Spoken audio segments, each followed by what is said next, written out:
Hello dear students, welcome back to my channel Edu Colours. आज हम इस video में क्लास 9th की सामाजिक विज्ञान भूगोल की वर्कशीट करेंगे 74, जो कि 19 जनवरी को आपको मिलनी है।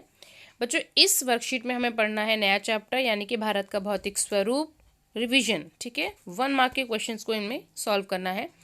तो चलिए हम ये वर्कशीट शुरू करते हैं। उससे पहले मेरे चैनल एडू कलर्स को सब्सक्राइब करें बच्चों आप लोग। अब हम ये जो वर्कशीट है अपनी शुरू करते हैं और 1 मार्क के क्वेश्चन में जो हमारा पहला क्वेश्चन है वो है, एक स्थलीय भाग जो 3 ओर से समुद्र से घिरा हो उसे क्या कहते हैं। अगर आप भारत का नक्शा देखें तो जैसे ये गुजरात है और ये भारत का दक्षिणी हिस्सा और इधर आके बंगाल, तो ये वाला जो हिस्सा है ये देखिए, यहाँ पर अरब सागर है। ठीक है, इधर नीचे हिंद महासागर और इधर बंगाल की खाड़ी। तो इधर हिंद महासागर, अरब सागर और बंगाल की खाड़ी यानी 3 ओर से समुद्रों व महासागरों से घिरा होने की वजह से ये जो भारत है हमारा, ये पानी, ये जो 3 ओर से पानी से घिरा हुआ है, इस वजह से इसको प्रायद्वीप बोला जाता है। यानी कि जो स्थलीय भाग जो 3 ओर से पानी से घिरा हो उसको प्रायद्वीप बोलते हैं और भारत एक प्रायद्वीप है। ठीक है, तो इस वाले फिल इन द ब्लैंक्स में आ जाएगा आंसर आपका प्रायद्वीप। अगला हमारा है, भारत में हिमालय पर्वत का सर्वोच्च शिखर कौन सा है। तो यहाँ पर भारत मेंशन किया हुआ है, तो हिमालय की जो सबसे ऊंची चोटी है वो है माउंट एवरेस्ट। लेकिन अगर बोले कि भारत में हिमालय का सर्वोच्च शिखर कौन सा है, अगर ये क्वेश्चन पूछते हैं तो आप लगाएंगे कंचनजंगा। ठीक है, जो कि सिक्किम और नेपाल के बॉर्डर पे है। अगला हमारा क्वेश्चन है, पंजाब हिमालय किन 2 नदियों के बीच में स्थित है। तो जैसे मान लीजिए जम्मू कश्मीर है और इधर पंजाब।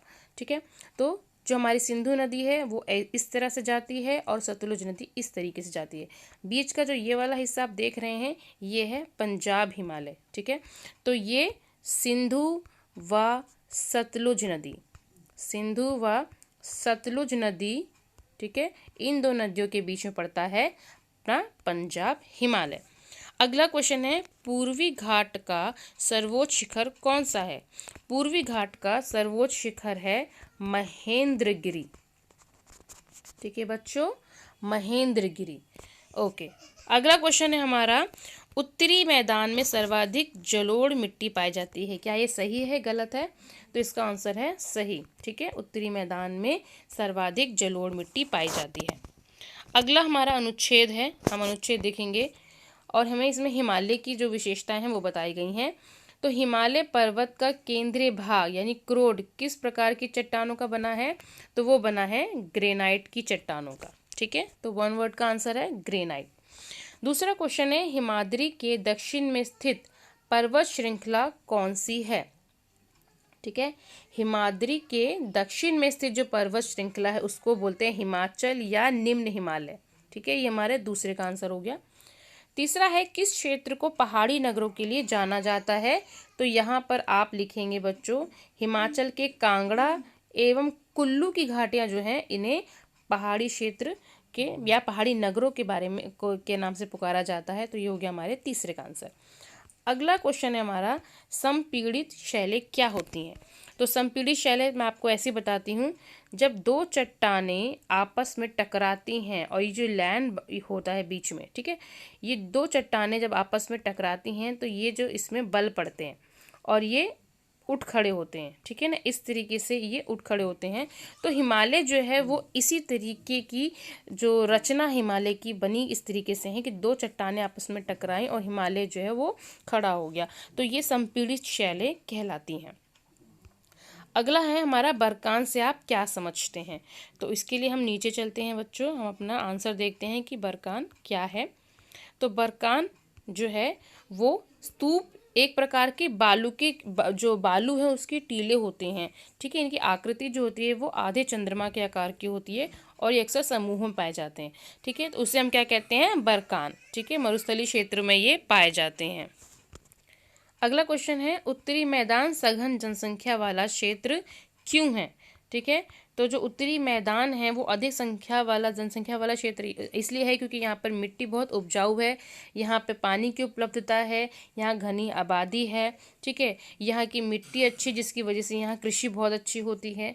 यहाँ पर के जो मैदान है वहाँ पर चावल, गेहूँ, गन्ना आदि प्रमुख फसल जो है वो उगाई जाती है और प्राचीन समय में भी ये सभ्यता का केंद्र रहा है, इसलिए यहाँ पर जो जनसंख्या है वो ज़्यादा पाई जाती है। ठीक है, अगला हमारा क्वेश्चन है वो हमें हिमालय के महत्व के बारे में बताना है। तो हिमालय का जो सबसे बड़ा जो महत्व है वो है दक्षिण एशिया के क्षेत्रों के लिए यहाँ की जो जलवायु है वो बहुत ही इम्पॉर्टेंट है, क्योंकि भारत को एक तरीके से जो शीत लहर आती है साइबेरियाई रूस से, चीन से, उस उस शीत लहर से बचाता है ये हिमालय, वरना भारत की जलवायु अत्यधिक ठंडी होती। ठीक है, तो हिमालय की जो विशाल पर्वत हैं वो साइबेरियाई ठंडी हवाओं को रोककर भारतीय उपमहाद्वीप को अत्यधिक ठंडा होने से बचाता है। अब हमारा अगला जो क्वेश्चन है बच्चों, हिमालय पर्वत जो है और जो प्रायद्वीपीय पठार है उनके बीच में अंतर बताना है। तो यहाँ पर आप देखेंगे हिमालय पर्वत जो है भारत के उत्तर में स्थित है और जबकि प्रायद्वीपीय पठार भारत के दक्षिण में। अगला पॉइंट है हिमालय की नदियाँ जो हैं वो सदाबहार नदियाँ कहलाती हैं, क्योंकि उनमें सारा 12 मास जो है पानी रहता है, जबकि प्रायद्वीपीय पठार की नदियाँ मौसमी होती हैं, वहाँ पर हमेशा जो है वो पानी नहीं रहता है। हिमालय की जो पर्वत चोटियाँ हैं वो काफ़ी ऊंची हैं, जबकि प्रायद्वीपीय पठार की पर्वत की जो चोटियाँ हैं वो हिमालय की चोटियों की तुलना में कम ऊंची हैं। हिमालय क्षेत्र जो है वो जो एक तरीके से चाप के आकार का है, ठीक है, इस तरीके से है, जबकि प्रायद्वीपीय पठार की जो आकृति है वो त्रिभुजाकार है। ठीक है बच्चों, हिमालय जो नदियां हैं, हिमालय जो क्षेत्र है वो टेथिस नाम के सागर की वजह से कहते हैं वहाँ की उत्पत्ति हुई थी। टेथिस सागर था पहले वहाँ पर और उसके बाद वहाँ पर उत्पत्ति हुई थी हिमालय की। जबकि प्रायद्वीपीय पठार का जो क्षेत्र है वो गोंडवाना लैंड है, उसका हिस्सा है जो कि बहुत प्राचीन भाग के हिस्से हैं। जबकि हिमालय की जो पठार है वो वलित पर्वत है और वो नए पर्वत है। तो बच्चों यहाँ पर जो हमारी ये जो वर्कशीट है 9th क्लास की, हमारा ये जो चैप्टर है ये 1 मार्क के क्वेश्चन कंप्लीट होते हैं भारत का भौतिक स्वरूप में। आई होप आपको मेरी वीडियो अच्छी लगी होगी। अगर आपको मेरी वीडियो अच्छी लगी है तो प्लीज़ इसे अपने फ्रेंड्स में शेयर करें। मेरे चैनल एडू कलर्स को सब्सक्राइब करें। वीडियो देखने के लिए थैंक यू सो मच।